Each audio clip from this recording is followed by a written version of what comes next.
Qu'aimez-vous écouter comme musique? Alors, en musique, je suis très éclectique. J'ai une formation classique. J'ai étudié le solfège quand j'étais jeune et j'ai fait du violon pendant au moins 25 ans, de manière assez sérieuse.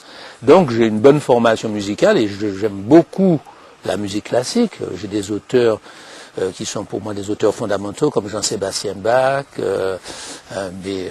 beaucoup d'autres musiciens classiques, Beethoven, Schubert, Schumann, beaucoup de romantiques, des grands musiciens slaves, tchèques comme Dvorak, etc., etc. Ça c'est pour la musique classique. Mais je suis un grand amateur de musique locale, musique traditionnelle. J'aime beaucoup Stelio par exemple, et dans la filiation de Stelio, mon ami Barel Copette, que j'aime bien écouter, qui est venu d'ailleurs jouer au congrès de mon parti politique et lorsque j'ai fait la rentrée politique du RDM, c'est dire que j'apprécie beaucoup cette musique. Et puis j'ai un intérêt tout particulier pour la musique des mornes, cette musique très enracinée, vous voyez, ce qu'a fait Mona. Et Mona est vraiment un musicien que j'apprécie beaucoup. Et j'apprécie d'autant plus que j'ai été son médecin pendant des années quand j'exerçais. Et nous avons eu une sorte de connivence. Il a même écrit un morceau de musique pour moi qui s'appelle l'ISO, d'ailleurs. Et puis bon, je pourrais vous citer beaucoup d'autres auteurs de musique, soit traditionnelle, soit de musique traditionnelle revisitée par une manière moderne de composer. Que ce soit Guédon, par exemple, avec tout un éclectisme dans ses approches, Dédé Saint-Prix, que j'aime beaucoup. Je pourrais vous en citer beaucoup. Mais je suis un grand amateur de musique latino-américaine aussi. J'aime beaucoup la salsa. Comment?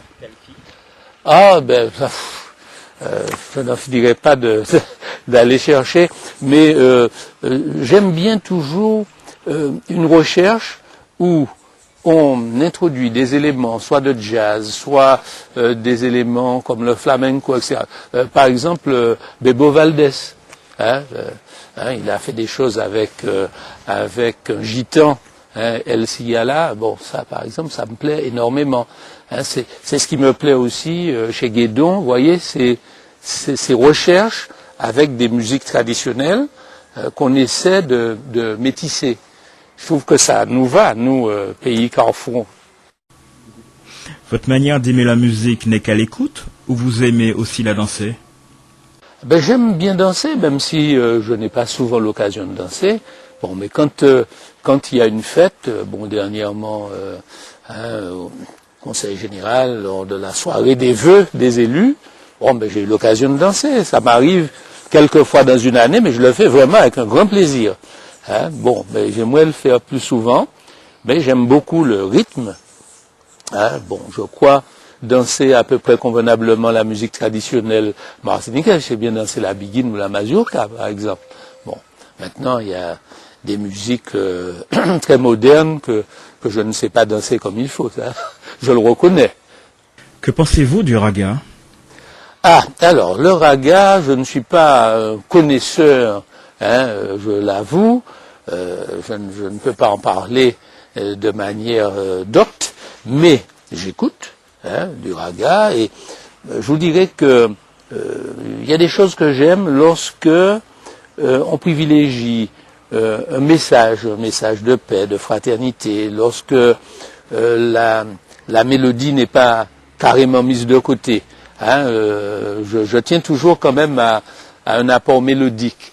Alors il y a, à contrario, des choses un peu violentes, un peu heurtées, que j'apprécie moins. Si vous devez offrir un disque de chez nous à quelqu'un qui ne connaît pas la Martinique, que lui offrirez-vous? Alors si c'est un seul disque, terrible difficulté. Moi je pense que si j'étais acculé à n'offrir qu'un disque, j'offrirais un disque de Mona. Parce que il y a la tradition, il y a nos racines profondes, la musique des mondes, et puis en même temps, il y a un travail plus moderne sur la rythmique, sur la mélodie. Donc c'est ce que je choisirais. Mais si je pouvais offrir une série de disques, j'offrirais un Stélio, j'offrirais un Barrel Copette, j'offrirais un Mona, un Dédé Saint-Prix, puis Tumpac. Comme ça, il y aurait, à mon avis, un aperçu. Alors bien sûr Kassav et Malavoie aussi, hein, mais bon, ça va de soi. Pourriez-vous nous définir la Martinique en une phrase? Alors, je dirais que la Martinique est une île à la beauté singulière, une grande beauté,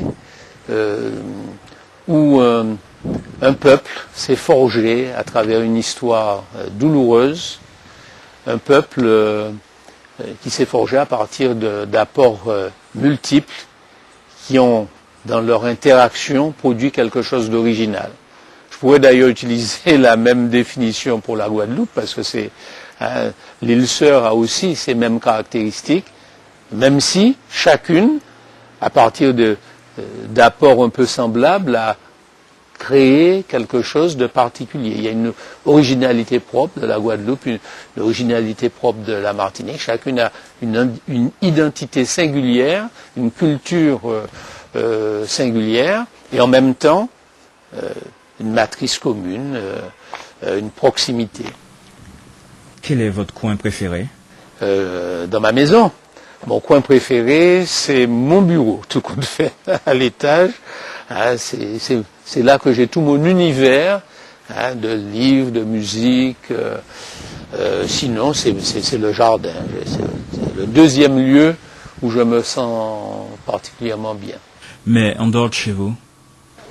Alors, en dehors de chez moi, vous savez, il y a de multiples lieux que j'apprécie au cours de mes voyages.